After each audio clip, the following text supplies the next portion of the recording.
হচ্ছে সালোক সংশ্লেষ দুই রকম ভাবে হয়, একটা হচ্ছে আলোক নির্ভর দশা, একটা হচ্ছে আলোক নিরপেক্ষ দশা। আর একটা হচ্ছে আলোক নির্ভর দশা যেটা হয় সেটা হচ্ছে আলোর উপস্থিতিতে, ঠিক আছে, আলোর উপস্থিতিতে যে দশাটা হচ্ছে মানে সূর্যালোকের উপস্থিতিতে যে দশাটা হচ্ছে সেটা হচ্ছে আলোক নির্ভর দশা, এটা দিনের বেলাতে হচ্ছে। আর আলোক নিরপেক্ষ দশা সেটাও দিনের বেলাতে হচ্ছে কিন্তু আলোর অনুপস্থিতিতে হচ্ছে। যেটাতে আলোর অনুপস্থিতিতে হচ্ছে সেজন্য আমরা বলছি এটাকে আলোক নিরপেক্ষ দশা। আর এটা আলোর উপস্থিতিতে হচ্ছে বলে এটাকে আমরা বলছি আলোক নির্ভর দশা। এটাকে বলা হচ্ছে ইংলিশে বলা হচ্ছে লাইট ডিপেন্ডেন্ট ফেজ, এটাকে বলা হচ্ছে লাইট ইনডিপেন্ডেন্ট ফেজ। এবার কোথায় হচ্ছে সালোক সংশ্লেষটা? এটা হচ্ছে পাতাতে হচ্ছে। পাতার কোথায় হচ্ছে? পাতার ক্লোরোপ্লাস্ট সেলে হচ্ছে। ক্লোরোপ্লাস্টে কি থাকে? এই যে ক্লোরোপ্লাস্টে যেটা থাকে সেটা হচ্ছে থাইলাকয়েড। এটা হচ্ছে এই যে স্টেপ বাই থাক থাক করে যেটা আছে, এই জিনিসগুলো থাক থাক করে আছে সেটাকে বলা হচ্ছে প্রত্যেকটা থাককে বলা হচ্ছে থাইলাকয়েড।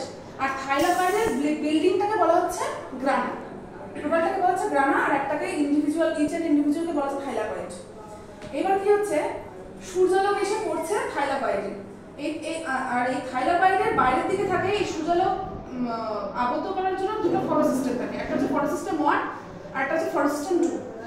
এই থাইলাকয়েডের বাইরের দিকে থাকে হচ্ছে ফটোসিস্টেম 1 যেটা হচ্ছে PS1 বলছি, আর ভিতরের দিকে থাকে হচ্ছে PS2। PS1 হচ্ছে P70 তরঙ্গদৈর্ঘ্য, মানে 700 তরঙ্গদৈর্ঘ্যের নাইক্রোমিটার তরঙ্গদৈর্ঘ্য আলোক রশ্মি শোষণ করে, এটাকে বলা হচ্ছে PS1। আর PS2 হচ্ছে P680 মানে 680 নাইক্রোমিটার তরঙ্গদৈর্ঘ্যের আলো অ্যাবজর্ব করছে, ঠিক আছে। তো এবার ফার্স্ট থেকে পয়েন্ট আমি বলতে পারি যে সূর্যালোক আবদ্ধকরণ, যে এটা যেখানে হচ্ছে সেটা হচ্ছে হারভেস্টিং এরিয়াতে হচ্ছে। হারভেস্টিং এরিয়া অফ লিফে হচ্ছে যেখানে PS1 থাইলাকয়েডের বহিঃপর্দায় আছে PS1 আর ভিতরের পর্দায় আছে অন্তঃপর্দা আছে PS2। এবার কি হবে? সূর্যালোক পড়ার সাথে সাথে কি হচ্ছে? ক্লোরোফিলের সক্রিয় হচ্ছে। ক্লোরোফিল নিষ্ক্রিয় ছিল, ক্লোরোফিল সক্রিয় হয়ে যাচ্ছে। নিষ্ক্রিয় ক্লোরোফিলের মধ্যে যখন সানলাইটটা পড়ছে তখন অ্যাক্টিভ মানে সক্রিয় ক্লোরোফিল হয়ে যাচ্ছে, এটাকে বলা হচ্ছে সক্রিয় ক্লোরোফিল, তাই না? আর হচ্ছে এই সক্রিয় ক্লোরোফিল থেকে ইলেকট্রনটা রিলিজ হয়, ঠিক আছে। এইবার এই ইলেকট্রনদের কি হবে? জলের অক্সিডেশন হবে বা ইংলিশে বলে হাইড্রোলাইসিস। H2O ভেঙে 4H+ 4OH- চারটা করে হাইড্রোক্সিল আয়ন আর হাইড্রোজেন আয়ন ফর্ম করবে।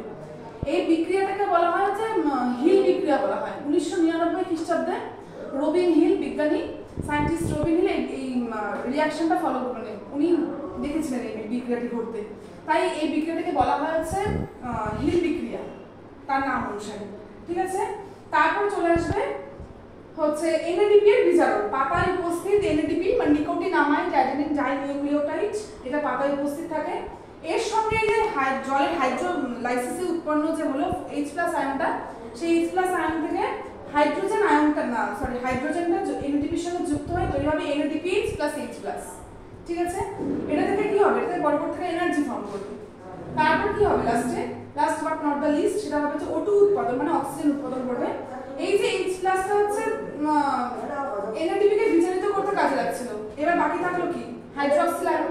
এই হাইড্রোক্সিল আয়নটাকে ফর্ম করবে হচ্ছে, এই হাইড্রোক্সিল আয়নটা থেকে তৈরি হবে হচ্ছে হাইড্রোজেন পেরক্সাইড বা হাইড্রোজেন পারঅক্সাইড তৈরি হবে। এটা হচ্ছে একটা আনস্টেবল কম্পাউন্ড, এটা সহজেই ভেঙে গিয়ে হাইড্রোজেন আর অক্সিজেন উৎপন্ন করে। এবার লাস্টে আসছে ফসফোরাইলেশন। এই যে আমাদের পাতায় যে ATPটা আছে সেই ATPর সঙ্গে অজৈব ফসফেট যুক্ত হয়ে তৈরি হচ্ছে অ্যাডিনোসিন ট্রাইফসফেট, বা দুটো ফসফেটের সঙ্গে আরেকটা ফসফেট যুক্ত হয়ে তৈরি হচ্ছে অ্যাডিনোসিন ডাইফসফেট থেকে অ্যাডিনোসিন ট্রাইফসফেট। তো এটাকে বলা হচ্ছে ফসফোরাইলেশন। ফটোফসফেট যেটা এটা আলোর উপস্থিতিতে হচ্ছে সেটা বলা হচ্ছে ফটোফসফোরাইলেশন। এটা দুই রকম ভাবে হয়, একটা চক্রাকার ফসফোরাইলেশন, এটা হচ্ছে অচক্রাকার, এটা সাইক্লিক ফসফোরাইলেশন আর নন সাইক্লিক ফসফোরাইলেশন। চক্রাকার ফসফোরাইলেশনে কি হচ্ছে? P70 ক্লোরোফিল P70 থেকে ইলেকট্রনটা আবার ঘুরে আবার